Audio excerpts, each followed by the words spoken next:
தேரழகு கோவிலுக்கு தேரழகு. திருவிழா காலங்களில் அசைந்தாடி வரும் தேர் கொள்ளை அழகு. தேர் ஒரு நடமாடும் கோவில். தமிழரின் கலை கலாச்சாரம் ஒற்றுமையை பறைசாற்றும் இத்தேரை அமாவாசை, அப்துல் காதர், அந்தோணிதாஸ் என அனைவரும் சாதி பேதமின்றி ஒன்று கூடி வனம் பிடித்து இழுத்து செல்வதே ஒருவித சமூக ஒருமைப்பாடுதானே. அதனால்தான் ஊர்கூடி தேர் இழுத்தல் என்ற சொற்றொடர் தோன்றியது. ஒற்றுமையே பலம் என்பதை தேர் நமக்கு கற்றுக் கொடுக்கும் முதல் பாடம். முதியவர்கள், நோயாளிகள், மாற்றுத்திறனாளிகள் என ஆலயத்திற்கு வந்து இறைவனை தரிசனம் செய்ய முடியாதவர்கள் தேரிலேறி வீதி உலா வரும் தெய்வத்தை வீட்டு வாயிலில் நின்றவாறே தரிசித்து பரவசமடைகிறார்கள்.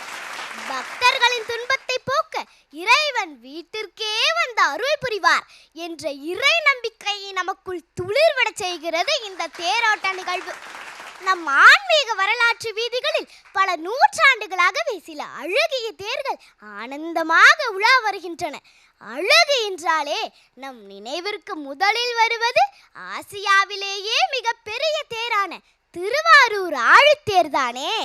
திருவாரூர் தேரழகு என்று வர்ணிப்பதும் உண்டு. தற்போது இருப்பதை விட பெரியதாக 1926ஆம் ஆண்டு 10 சக்கரங்களை கொண்டிருந்தது திருவாரூர் தேர். அதன் அழகில் மயங்கியதாலோ என்னவோ அக்னி தேவர தேரை ஆட்கொண்டு விட்டார். அதை வடிவமைத்த முத்துக்கொத்தனார் எரிந்து கொண்டிருந்த தேரில் ஏறி தியாகராஜ பெருமானை மட்டும் காப்பாற்றி கொடுத்தார். அவரது தியாகத்தை வரலாறு இன்றும் பேசுகிறது.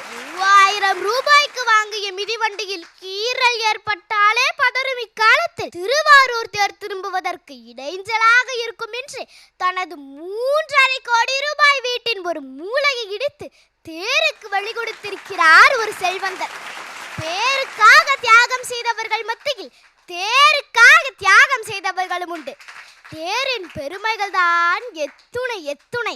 கோவை மாவட்டம் காரமடை அரங்கநாதர் கோவில் தேரில் ராமாயண கதாபாத்திரங்களை மையமாக வைத்து சிலைகள் செதுக்கப்பட்டுள்ளன.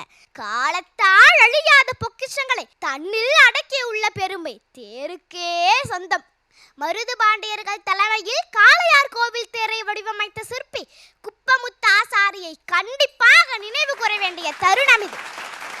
தேரோடும் நாளில் மன்னரின் உயிருக்கு ஆபத்து என்று அறிந்த அவர் அவருக்கான கூலியாக அந்த ஒரு நாள் மட்டும் மன்னர் பதவியை பெற்று மன்னருக்காக தனது உயிரை நீத்தார். தேர் செய்த சிற்பிக்காகவும் தேரோட வேண்டும் என்பதற்காகவும் தனது அரச பதவியையே விட்டு கொடுத்தனர் மருது பாண்டியர்கள்.